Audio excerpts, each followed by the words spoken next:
In His Time, 하나님의 시간, 여러분과 함께하는 지성은 목사입니다. 오늘은 한 책을 여러분 앞에 소개하는 것으로 시작하려고 합니다. Connected라고 하는 책입니다. 한국말로도 번역이 되어 있습니다. 행복은 전염된다. 2011년에 출판된 책입니다.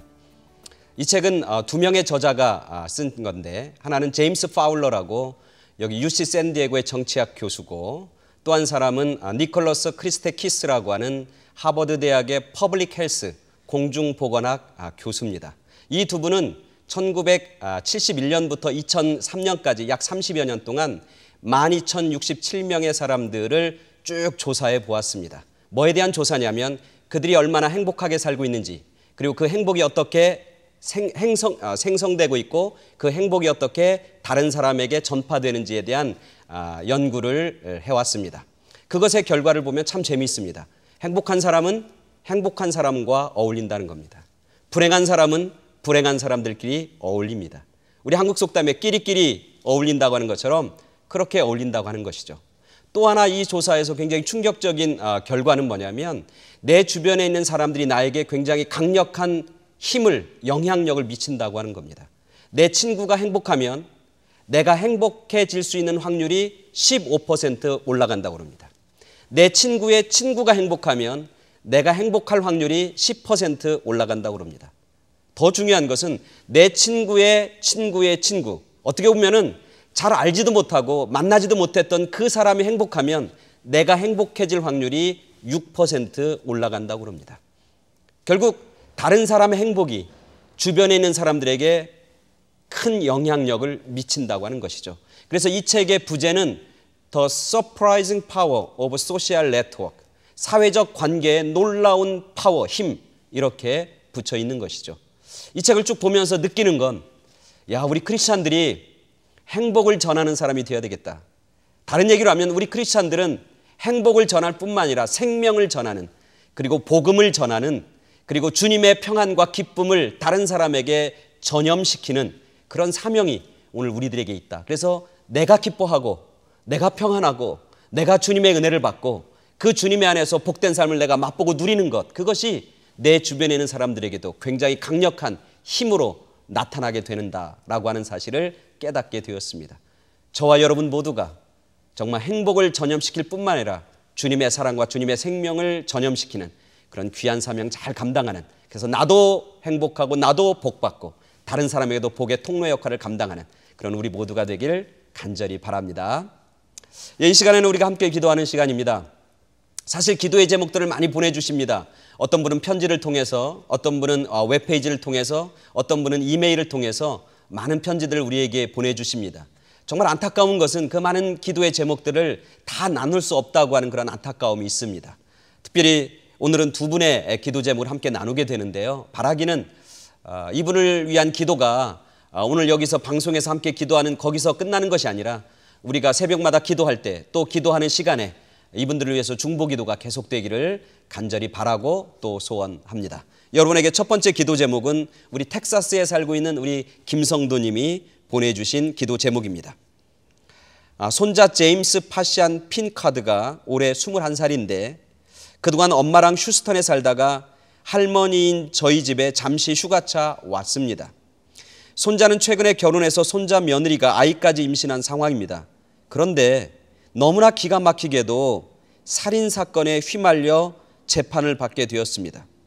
의붓동생을 따라갔다가 싸움에 휘말리게 됐고 그 자리에서 살인사건이 일어났습니다. 현장에 있었다는 이유로 손자 제임스 파시안 핀카드와 아내 에리카가 구속까지 되었습니다. 재판이 텍사스에서 23일 목요일 오전 8시 45분에 열리는데 성령님의 인도하심으로 혐의가 벗어지고 풀려날 수 있도록 기도해 주십시오. 변호사도 선임해서 준비하고 있지만 하나님의 역사하심을 체험해서 알기에 기도를 특별히 부탁드립니다. 하나님만이 하실 수 있음을 믿습니다. 임신한 손자 며느리까지 잡혀 있어서 참 걱정이 많습니다. 현재 의붓동생이 자신이 살인했다고 자백을 했는데 제발 이 사건에서 손자와 또 손자 며느리가 혐의를 벗고 무사히 풀려날 수 있기를 꼭 같이 기도해 주시면 감사하겠습니다. 그런 기도 제목입니다. 참으로 심각하고 정말 뜻하지 않은 그런 사건에 휘말린 그런 어려운 상황에 처해 있는 손자와 또 손자 며느리를 위한 기도의 제목입니다.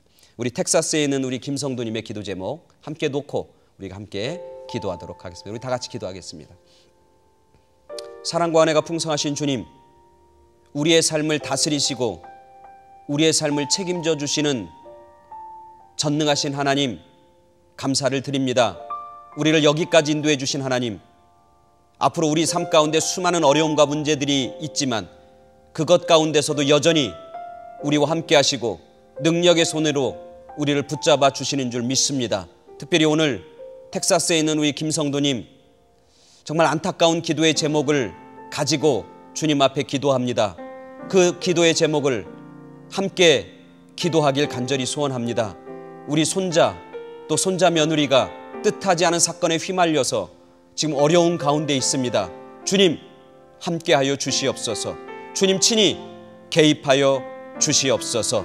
정의의 하나님, 공의의 하나님, 굳은 길을 펴시는 하나님, 그 하나님의 정의와 공의가 우리 이 재판정에서 나타나게 하여 주셔서 옳고 그름이 분명하게 밝혀지게 하여 주실 뿐만 아니라 억울한 혐의들이 온전히 다 벗어지는 그런 귀한 역사가 있게 하여 주시옵소서. 이 사건을 통해서 우리 손자와 손자 며느리와 또 우리 김성도님이 여전히 하나님이 살아계시고 여전히 하나님은 능력의 하나님인 것을 고백하는 아름다운 고백과 간증들이 있게 하여 주시옵소서.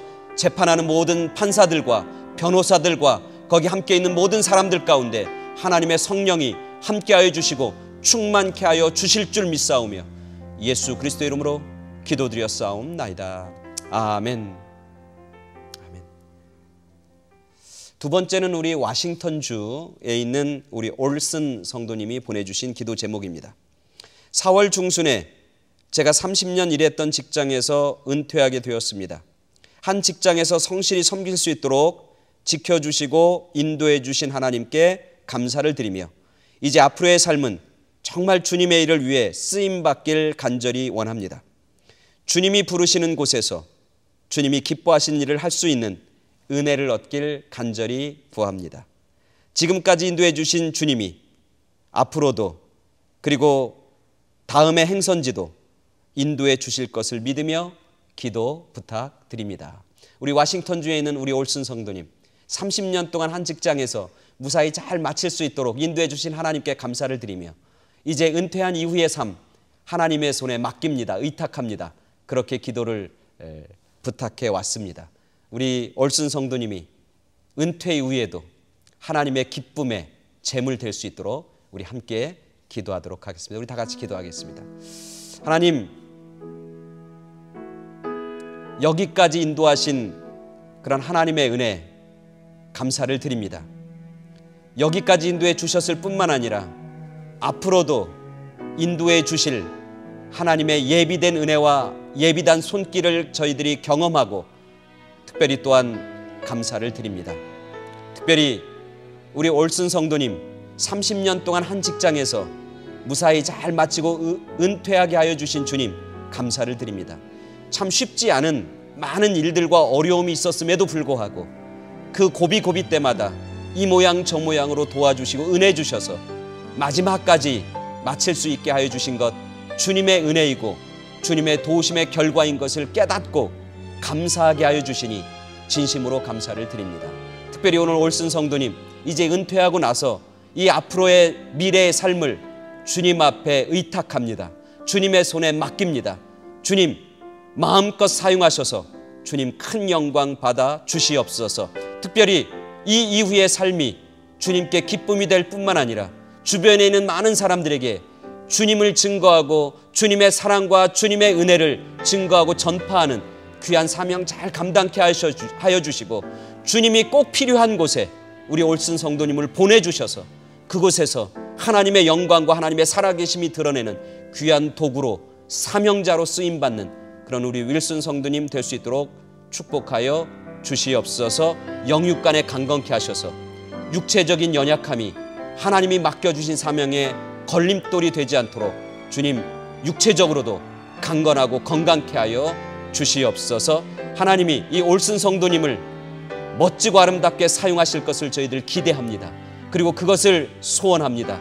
주님 인도하여 주실 줄 믿사오며 예수 그리스도의 이름으로 기도드렸사옵나이다. 아멘. 아멘. 함께 기도해 주신 여러분 감사를 드립니다. 우리들에게 있어 이 기도는 힘입니다. 우리에게 있어서 이 기도는 소망입니다. 우리들에게 있어서 이 기도는 가능성입니다.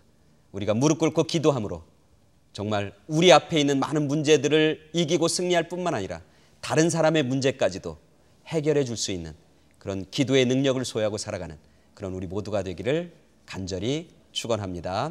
아멘. 이 시간에는 이민사회의 교계 그리고 이민사회의 여러 가지 뉴스들을 함께 만나보는 그런 시간입니다. 특별히 오늘은 미주중앙일보 사회부 종교 담당 기자인 우리 장열 기자님과 전화 연결해서 교계에 관련된 이슈들을 함께 나눠보도록 그렇게 하겠습니다. 예, 장열 기자님 안녕하세요. 네, 안녕하세요, 목사님. 예, 이렇게 또 뵙게 돼서 너무나 감사하고요. 이제 두 번째 만남인데 너무나 시간 내주셔서 너무나 감사합니다.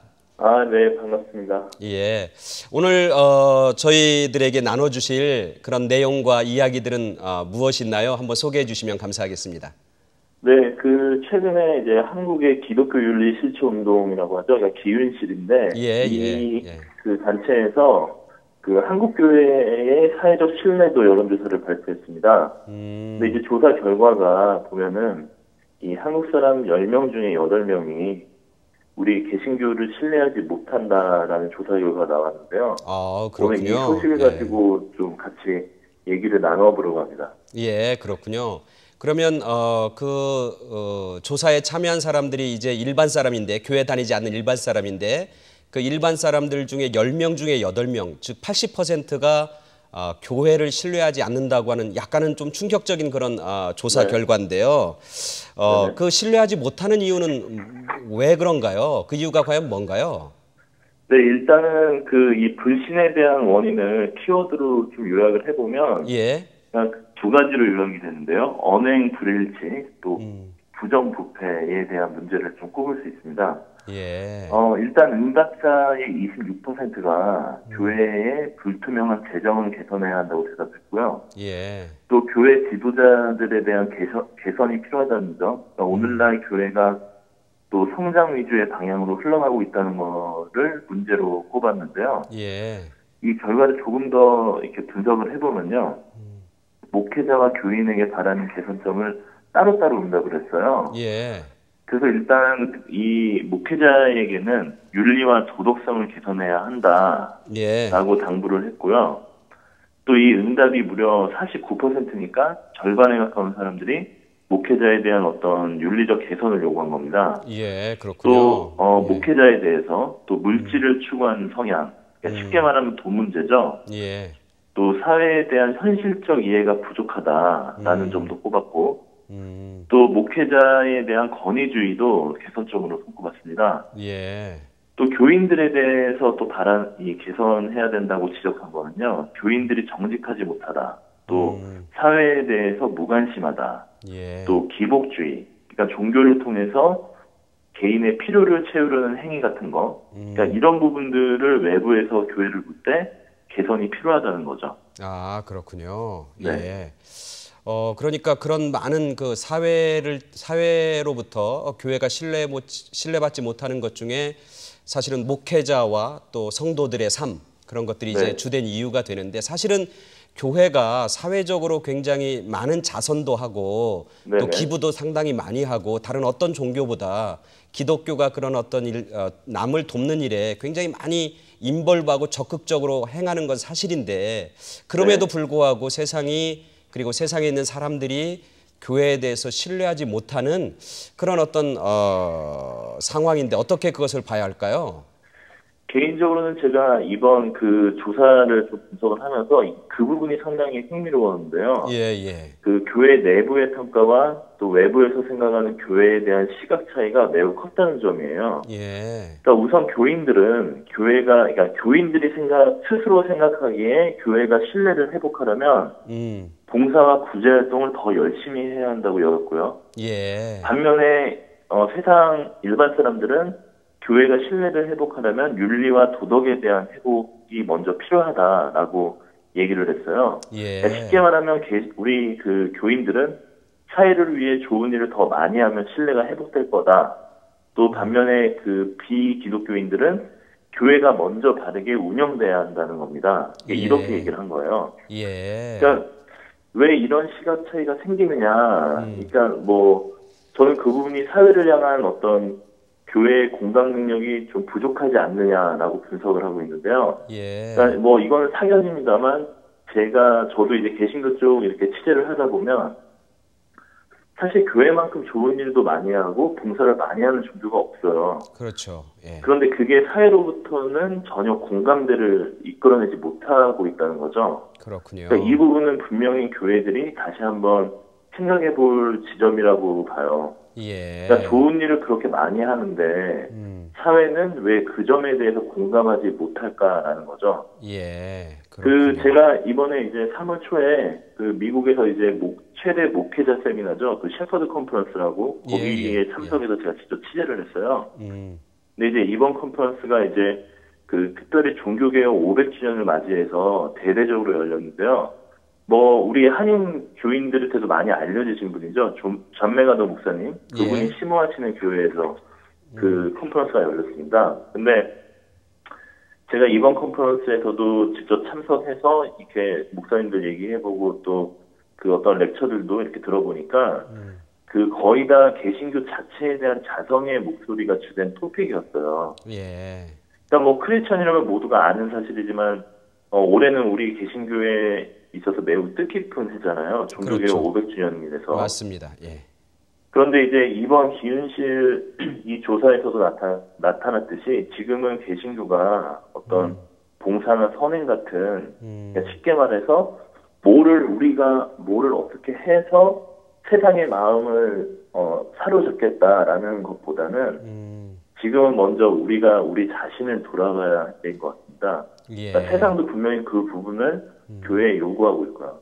예. 그러니까 종교개혁 그 정신 자체가 그렇지 않습니까? 그렇죠. 개혁이라는 게 맞습니다. 사실 뭐 세상에서 통용되는 뭐 변혁이나 뭐 진일보를 위한 어떤 그런 게 아니라 성경에 비추어서 다시 똑바로 보자는 거였거든요. 그렇죠. 예. 그래서 어긋나 있는 부분에 대해서 다시 본질로 돌아오자.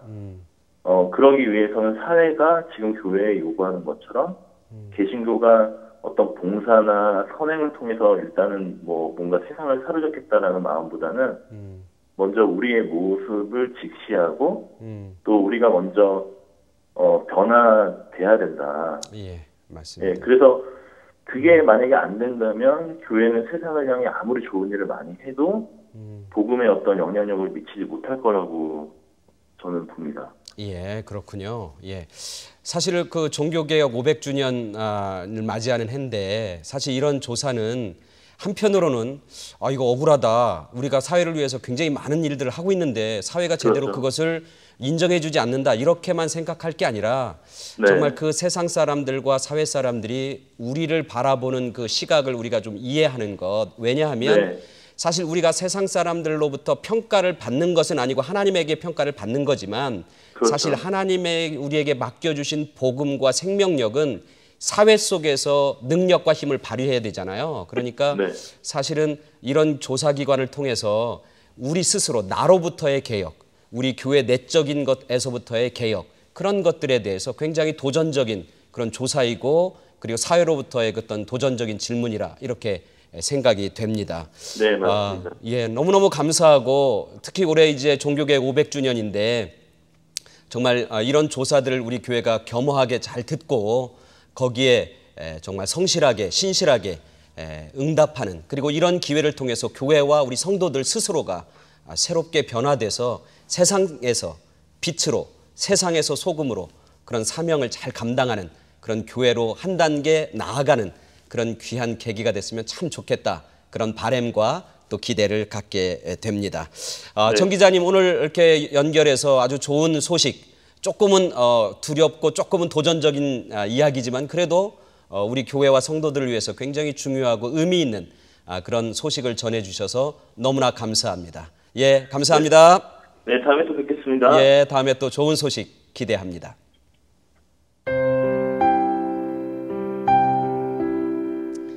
오늘 하나님 말씀 여러분과 함께 나누도록 하겠습니다. 오늘 하나님 말씀은 사무엘하 10장 12절 말씀 제가 봉독해 드립니다. 사무엘하 10장 12절. 너는 담대하라. 우리가 우리 백성과 우리 하나님의 성읍들을 위하여 담대히 하자. 여호와께서 선히 여기시는 대로 행하시기를 원하노라 하고. 아멘. 오늘 이 말씀은 누가 하는 거냐면 요압이라고 하는 다윗의 군사령관이 한 말씀입니다. 우리들은 주변에 있는 많은 환경에 영향을 받습니다. 사실 우리는 환경의 지배를 받는다, 그렇게 이야기해도 과언은 아닐 것입니다. 사실 맹모 삼천지교, 그죠? 맹자의 어머니가 맹자를 위해서 3번 이사했다고 하는 그런 이야기. 사자성어 중에 근묵자흑, 까만 사람들 까만 것과 어울리면 나도 까매진다고 하는 그런 이야기들이 있습니다. 우리를 지배하고 우리에게 영향력을 행사하는 많은 요소들이 있지만 그중에 가장 강력한 영향력을 미치는 요소는 사람입니다. 주변에 있는 사람. 우리가 많이 느끼잖아요. 어떤 사람과 이렇게 얘기하면 그 사람과 만나고 얘기하면 할수록 기분이 좋아지고 행복해지고 소망이 생기고 뭔가 가능성이 있는 것 같고 힘을 얻고 위로도 받고 그런 사람이 있는가 하면, 또 어떤 사람을 만나면 만날수록, 또 대화하면 대화할수록 의기가 소침해지고 우울해지고 근심이 있고 걱정이 쌓이고 이런 일들도 있는 것을 우리는 경험하게 됩니다. 그건 내 주변에 어떤 사람들이 있느냐에 따라서 나는 그런 사람들의 영향력을 굉장히 많이 받고 있다고 하는 것이죠. 오늘 성경 본문에 보면 선한 영향력을 받는 한 사람과 악한 영향력을 받는 한 사람의 대결과 싸움과 전쟁의 이야기가 사무엘하 10장에 나와 있는 겁니다. 사실 이 전쟁은 하지 말아야 할 전쟁입니다. 하지 않아도 되는 그런 전쟁이에요. 오늘 누구와 누가 싸우는 거냐면 암몬 족속과 이스라엘 백성이 싸우는 겁니다.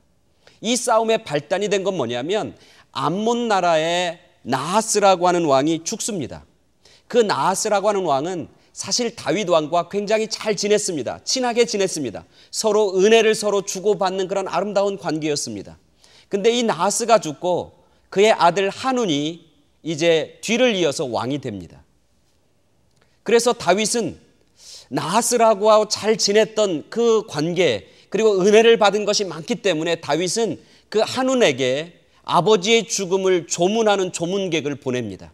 은혜를 갚기 위해서 조문객을 보냅니다. 그래서 많은 선물과 또 많은 것들을 그 조문객에게 보냅니다. 그래서 한운이 그 조문객을 맞이하는 그런 시기가 왔는데 한운의 주변에 있는 대신들이 이 한운이라고 하는 새로 왕이 된 그 나하스의 왕에게 이야기하는 겁니다. 다윗이 조문객을 보낸 게 아니라 첩자를 보낸 겁니다. 다윗이 은혜를 입어서 조문객을 보내는 게 아니라 우리를 침략하고 우리를 잡아먹으려고 첩자들과 스파이들을 보내는 겁니다. 조문객으로 위장해서 보내는 겁니다. 그렇게 주변에 있는 사람들이 그렇게 자꾸 얘기하는 거예요. 그래서 그런 부정적인 이야기들을 들으니 한운이 다윗이 보낸 조문객을 딱 보니까 진짜 조문객처럼 보이는 게 아니라 스파이처럼 보이는 거예요. 그래서 이 한운이 그 조문객의 수염을 절반을 자릅니다.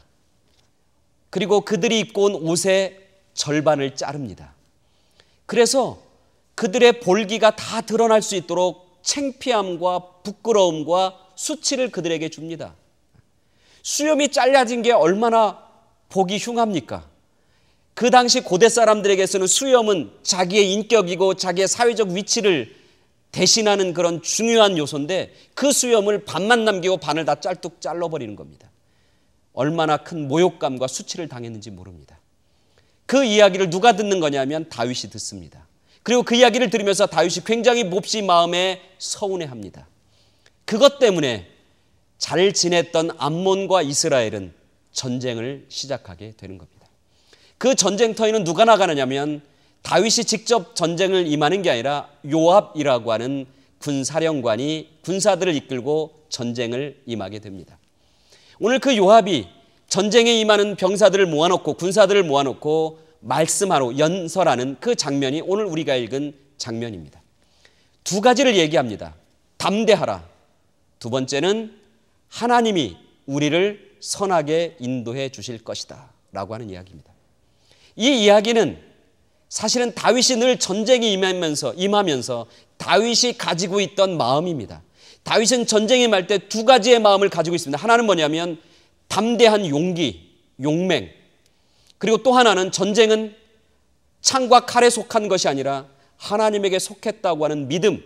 그래서 다윗은 전쟁에 나가서 이길 수 있는 힘의 근거는 뭐냐면 용맹성과 믿음입니다. 이 두 가지가 다윗이 전쟁을 수행하는 가장 중요한 요소입니다. 그런데 오늘 우리가 읽은 본문 성경에 보면 요압이 그 다윗이 행하고 있는 그 모습을 그대로 담고 있는 것을 보게 됩니다. 이 요압은 다윗을 닮는 겁니다. 다윗을 통해서 선한 영향력을 받습니다. 그래서 요압도 다윗처럼 백성들과 군사들에게 얘기하는 겁니다. 담대하라. 용기를 가져라. 용기를 갖고 이 전쟁에 임해야 우리는 승리할 수 있다라고 하는 것이죠. 두 번째는 이 전쟁은 하나님의 손에 달려 있다는 겁니다. 하나님의 선하신 인도하심이 우리와 함께 할 거라고 하는 믿음이 이 요압에게 있는 것이죠. 한운이라고 하는 사람은 주변의 대신들의 악한 영향을 받아서 하지 않아야 될 전쟁을 수행하고 있는 그런 모습을 보고, 다른 한편으로는 다윗의 아름답고 좋은 영향력을 받은 요압이 믿음과 용기를 가지고 전쟁에 임하는 그런 모습이 오늘 우리가 읽은 본문에 나와 있는 겁니다. 이 전쟁은 요압의 대승으로 끝을 맺게 되는 겁니다. 내 주변에 어떤 사람이 있느냐에 따라서 내 삶이 달라집니다. 승리의 삶을 살기도 하고 실패의 삶을 살기도 하고, 아름다운 관계를 유지하기도 하고, 아니면은 관계가 깨지고 전쟁과 싸움의 관계로 떨어질 수도 있다고 하는 것이죠. 우리가 신앙생활 한다고 하는 것은 쉽게 얘기하면 예수님을 닮아가는 삶, 그게 우리의 믿음 생활입니다. 예수님을 닮아가는 것, 그게 우리 신앙생활의 본질입니다. 예수님이 용서했듯이 나도 용서의 마음을 가지고 살아가는 것, 예수님이 다른 사람을 사랑했듯이 나도 다른 사람을 사랑의 모습으로 바라보고 살아가는 것, 주님이 다른 사람을 긍휼히 여기는 마음을 갖고 살아갔듯이 나도 주님처럼 긍휼히 여기는 마음을 가지고 다른 사람을 대하고 다른 사람을 바라보며 살아가는 것, 내가 주님을 통해서 생명을 얻었듯이 그 생명을 내가 다른 사람에게도 나누고 베푸는 것, 그게 바로 오늘 우리가 살아가는 삶의 모습이고 오늘 우리가 닮아가야 할 그런 삶의 모습이고 신앙의 모습이라고 하는 사실을 깨닫게 됩니다. 우리들은 주님의 선한 영향력 아래에서 살아가는 사람들입니다. 주님에게 선한 영향력을 받고 또 그 선한 영향력을 내 주변에 있는 다른 사람에게 나누고 베푸는 그런 귀한 삶. 하나님에게 내가 사랑받았으니 그 사랑을 또한 다른 사람에게도 잘 베풀고 나누는 삶. 내가 주님에게 용서받았으니 그 용서의 마음을 다른 사람에게도 베풀고 나누는 삶. 하나님에게 내가 은혜 받고 축복받았으니 그 축복과 은혜를 다른 사람에게도 나누고 베푸는 그런 선한 영향력을 받고 주님에게 받고 그 선한 영향력을 다른 사람에게 나누고 베푸는 그런 귀하고 복된 삶을 사는 그런 우리 모두가 되고 또 저와 여러분 모두가 되기를 간절히 축원합니다. 아멘.